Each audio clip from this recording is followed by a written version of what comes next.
The Leo Destiny. Season 1. Episode 15. Another day has come. Today is a day off.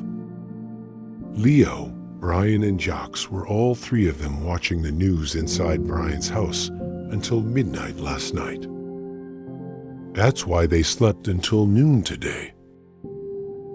Leo woke up while he had fallen asleep on the couch. Leo woke up his friends. After waking up, they had breakfast together. Of course, a late breakfast. They also poured food into Z's food bowl, and Z was eating next to them. Brian turned on the TV to see if there was any new news about yesterday's events. But everything was normal. A sunny and normal day.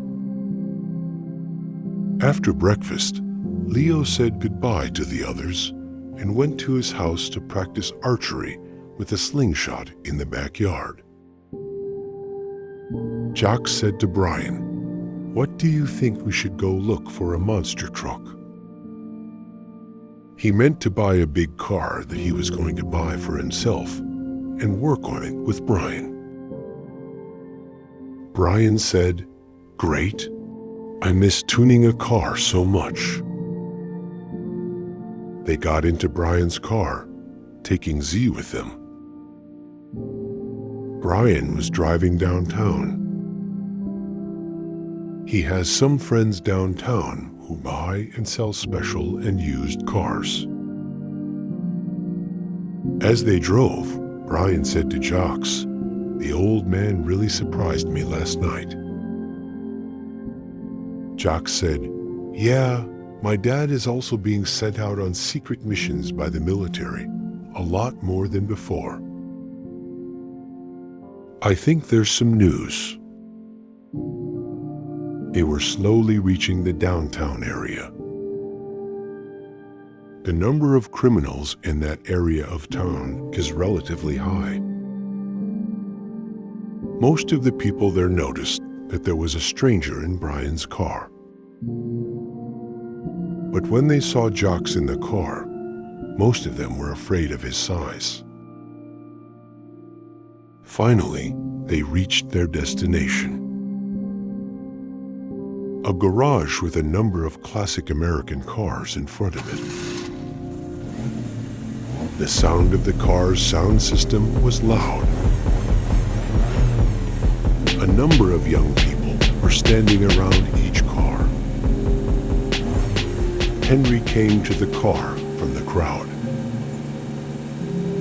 Henry is one of Brian's friends, and one of his businesses is buying and selling used cars. He is of African descent. When Brian and Jocks got out of the car, all eyes were on Jocks. Henry said to Brian in a joking tone, "Dude, did I make a mistake?" Brian said, "Don't worry, I brought you a customer. You just need to give me a truck suitable for the size of this giant kid." Henry said that I have something that is suitable for you. They entered the garage. The garage was full of beautiful and colorful cars.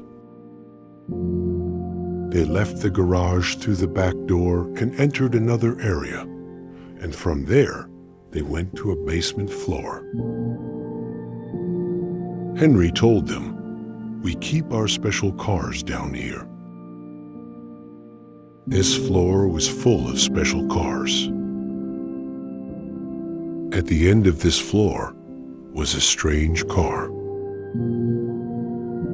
An off-road vehicle that could fit at least 10 people inside.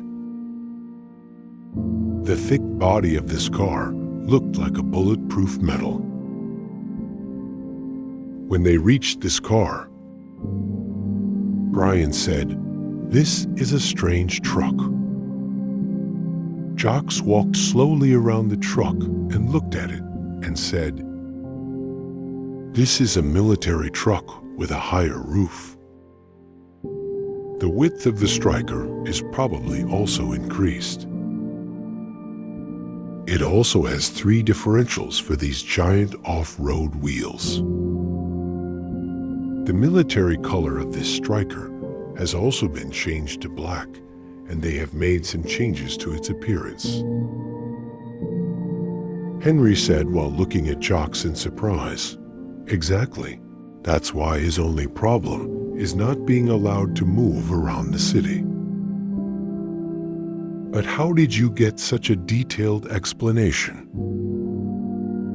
Jocks said, "It's okay. I have an Army ID card."